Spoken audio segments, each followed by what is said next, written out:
Welcome back to Not So Grand Garage. Figure we'll do a little in-depth video on replacing a clutch master cylinder and slave cylinder on a TJ Wrangler. The typical setup that you will buy is a pre-bled system with a line and everything, but LUK doesn't offer a kit like that, at least not one that I could find.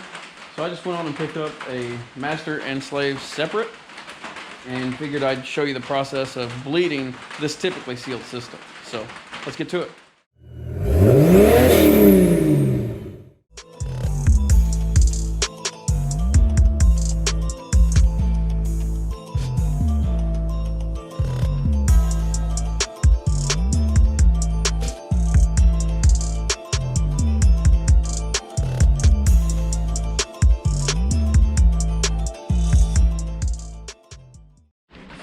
As you can see, I've already got the master cylinder unbolted from the firewall, and I've got the clutch safety switch pulled off of this shaft.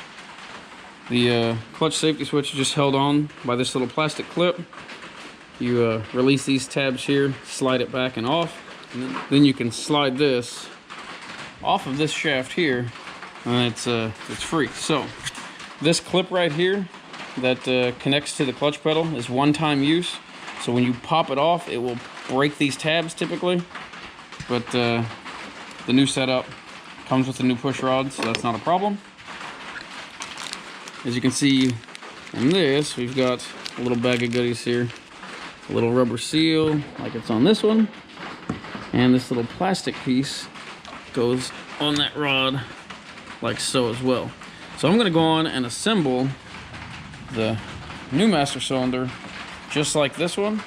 Go on and sit it up there, probably go on and bolt it up to the firewall and get it completely ready.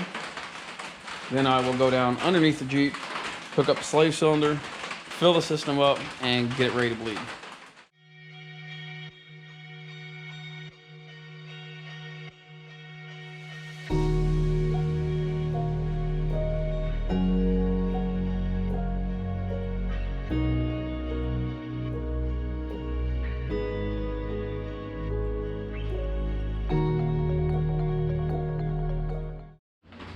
Now that I've got this one set up, just like this one came out, I'm going to go on and bolt this one up to the firewall there, get the pedal and everything ready on the inside, because that can all be done now.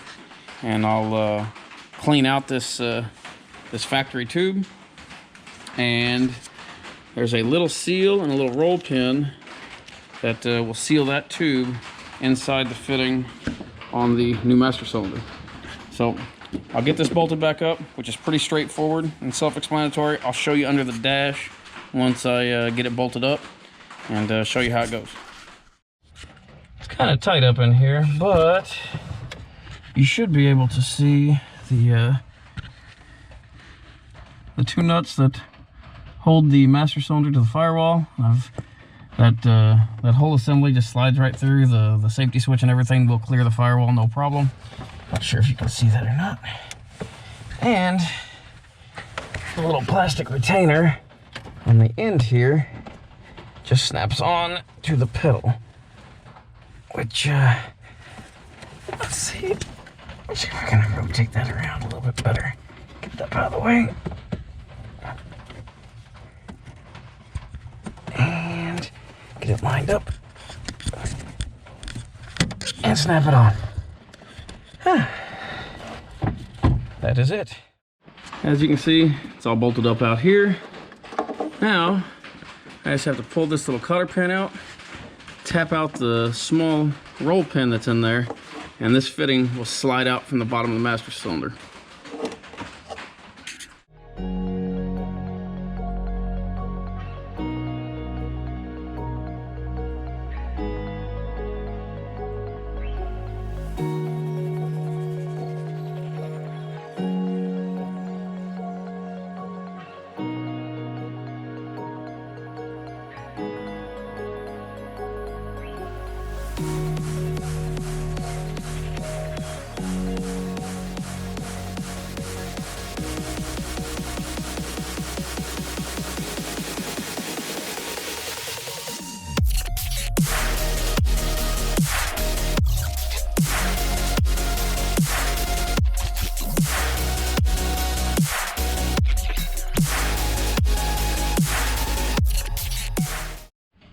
There we go. New O-ring, new roll pin. Make sure it's all the way through. And I'm gonna fit a new cotter pin through here, which will keep that roll pin from ever wiggling out or what have you. Just kind of a safety. Make sure this wiggles a little bit, so we should be good there. Now I'm gonna go down on the bottom side and pull the slave cylinder off. I'm going to put a little bit of fresh brake fluid in this and let it run through, kind of flush that line out a little bit before I hook the new slave cylinder up, and then we'll bleed the system. Down here on the bottom side with the slave cylinder, you've got the same setup as up top. You've got a little cotter pin that is through a roll pin. Pull the cotter pin out, tap that little roll pin out, and the slave cylinder will come off the tube.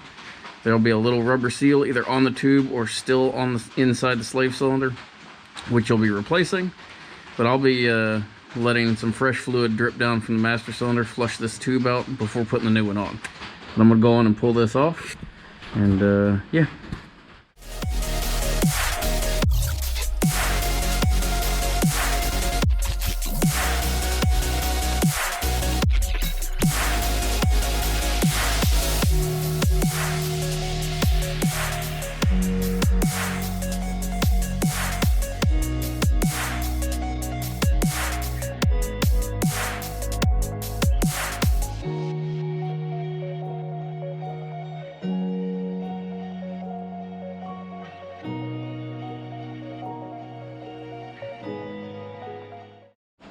Alright, as you can see, got our fresh fluid dripping down into a little container here.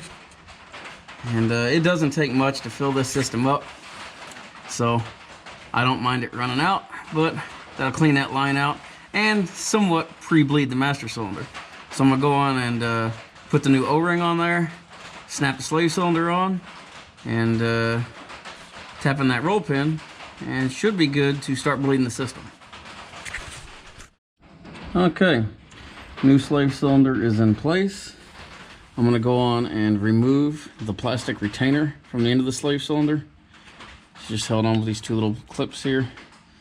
And I'm going to fill up the reservoir up top and show you how to bleed it.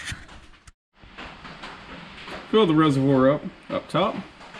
And now we'll go down here and start the bleeding process, which is actually pretty simple. So let's set the camera up.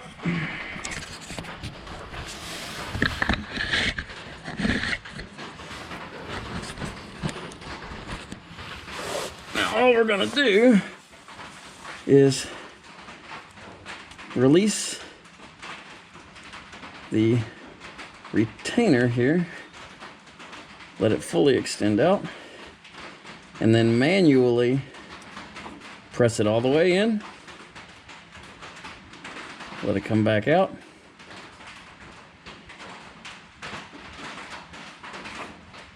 and you're just going to keep doing this 10-15 times. Should be more than enough. And what that does, that forces all the air up through the line, up through the reservoir, and out the top.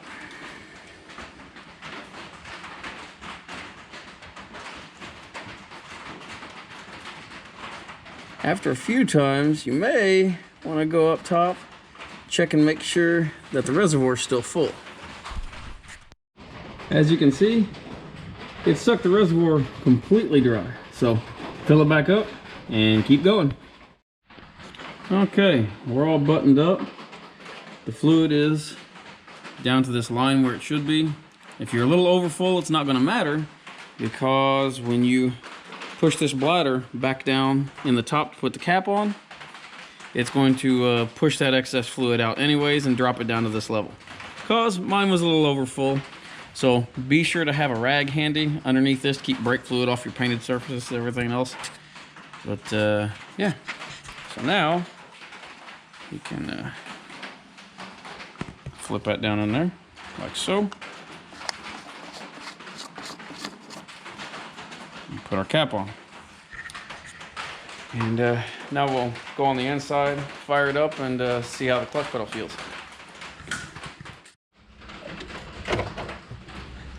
Just to be on the safe side, make sure it's in neutral. I'm gonna start it up. Clutch pedal feels good. Got the clutch down. See how it engages. Goes into gear okay. Starts moving pretty well right off the floor. So that seems a little low. So just to be on the safe side, I'm gonna get back down underneath it. I'm gonna pull that slave cylinder off and repeat this process a little bit, which I think it's still got a little bit of air in it. It was trapped in the master cylinder. So I'm gonna repeat that process again and see how the pedal feels after that. Well, got it buttoned up. Not gonna lie, that was a bit of a pain. Ended up having to pull the slave cylinder a couple more times. It's a bit of a time-consuming process, so you'll know when it's right though. You'll know when the pedal feels right. I've got the clutch starting to engage, basically like 1.5 inches off the floor, and it's got a real smooth engagement. The pedal feels really good. The pedal is lower than the factory clutch master and slave cylinders feel was, but I don't think that's an issue. I don't think there's any more air in the system, and yeah, it should be good to go. So I'm gonna finish cleaning up the mess here and finish buttoning up the rest of this stuff I've got to do and give the customer a call. Well guys, that about covers it. So if you haven't already, please subscribe. We thank you for watching.